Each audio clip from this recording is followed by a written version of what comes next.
you know, we've been taking a look at this on the news, on the radio, and every image you can possibly imagine. And one would think this was just something that cropped out of nowhere, and it's just basically a once-in-a-lifetime disaster, which, as I recall, is what the nuclear industry said about Chernobyl. Can only be 1 in a million. And this is not 1 in a million. This was entirely predictable. And what people have to realize, what we all have to realize, is that we are now at peak oil. Now, that doesn't mean oil's running out. What it means is that the easy oil is gone. And stuff that we never would have considered conventional oil, people now think of as conventional, like drilling 4 miles beneath the ocean floor to get oil. Most people would have thought, that's nuts in capitalism. Why spend all that money to go all that way down? And why they're going there is because they have to. The easy to get out oil is done. And so what are we going to do to power the country if we don't make the choice now to go to renewable, safe power? The answer is frightening. We're going to be going to not only more deep water drilling, which of course we've just seen we don't really have the technology to do, but we're talking about other questionable things like oil shale to gasoline, which is a completely crazy idea of burning rock in the Rockies so that we can get oil to power our cars. And we're already importing enormous amounts of tar sands from Canada. Tar sands are crazy. We're already using 4 barrels of natural gas to melt the tar to get the 5th barrel of oil. The global greenhouse gases from that are enormous. And we're also talking now about coal to gasoline. This is about as frightening as it comes. You're talking massive amounts of mercury, which is already making fish in the ocean inedible. We're talking about radioactive particles every time we burn coal. And we're talking about burning more of this stuff just to be able to power cars. It's absolutely off the hook. And so what are we talking about as an alternative? We need something that's clean, we need something that's renewable, that never runs out, and based on solar energy if possible, because solar energy lasts forever. Well, it lasts for 4.5 billion years, and when the sun burns out, we got other problems. But if we can base our whole energy system on the sun, it becomes stable, predictable, not volatile. And the way to do that is to use plants to capture that energy with photosynthesis. And that's where alcohol fuel comes in. Alcohol fuel is the condensation of solar energy into chemical form, and when we burn alcohol in cars, we're burning solar energy. Now, you can do things very stupidly, or you can do things intelligently. So far, we've tried to imitate oil companies in making alcohol by building giant plants. But giant plants don't work with biology. Solar energy is spread out.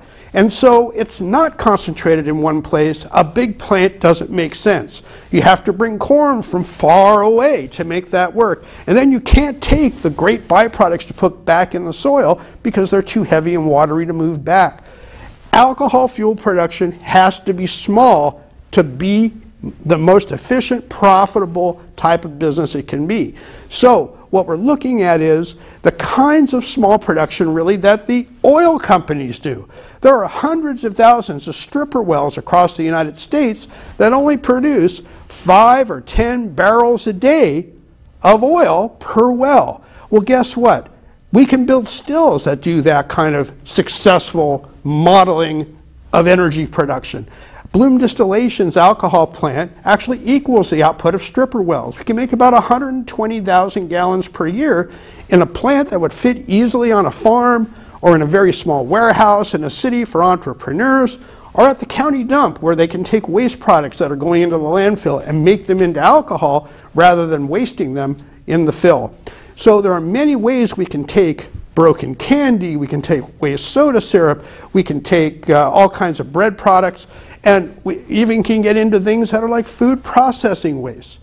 But even if we don't have waste products available, there are wonderful crops that we can grow into alcohol, which we don't have to specialize on the way we would with corn. For instance, we have sugar beets that will give us 5 times the yield of corn. We've got Jerusalem artichokes, we've got sweet sorghum, we've got, in the deserts we have cactus, and we have buffalo gourd and mesquite trees. All of those things can generate much more alcohol than corn.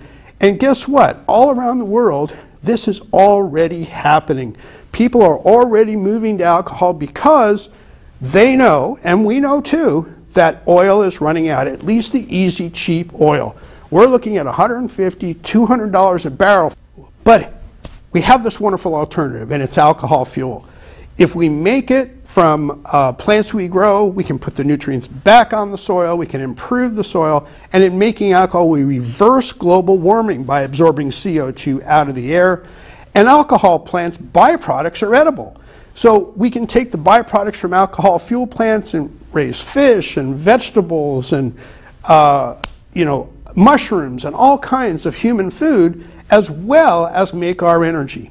The key thing that entrepreneurs need to do these integrated businesses is the core technology that Blumedistillation is designed. We're talking about 120,000 gallon per year distillery setup that puts out the byproducts in a way that they can all be reused and become businesses of their own. But even without those byproducts, the core distillery plant of alcohol that comes from Blumedistillation is already able to pay for itself in less than 9 months in many places, and with tax credits possibly even faster. So it's a piece of equipment that makes capital leverage very quickly for the users, and that's what will make this unit so successful. It doesn't require you to raise $100 million to build a plant. This thing is going to be running about $135,000, and that means a small trucking fleet can put it in, a county can put it in to take waste going to the landfill. Pharmaceutical companies would be able to do that to replace their $9 a gallon alcohol that they use for extracting drugs. There are so many places we can use a Blumedistillation unit. The whole point of this, though, of our company is to put out a reasonable number of units in the first 5 years. No wild claims here. We're only talking about maybe 2,800 units, and in the United States alone, there are probably 650,000 places that we can sell this unit to. But in the world, we could probably sell this in millions of locations. Got an earthquake in Haiti? Drop a Blumedistillation unit right there on site with a helicopter, and in 3 days you can be making alcohol from sugarcane, blown out by the hurricane. You can run generators with that, aid stations, refrigerators, everything you need. In the Northeast, where you use fuel oil to run the heating for homes, you can take alcohol and put it right in the same fuel oil tank and put a slight adjustment on your fuel oil burner, and bang, you don't freeze to death in the winter when fuel oil goes to $8 a gallon. Already there's carbon reasons, climate reasons, pollution reasons for us to go to alcohol fuel, and right now actually economic reasons as well. So the vision we have for Blumedistillation is to provide the entrepreneurs, the municipalities, the small business people that need to cut costs with the equipment they need to quickly, easily, and simply make alcohol with a computerized piece of technology that's very affordable and basically is applicable all over the planet. We have a choice.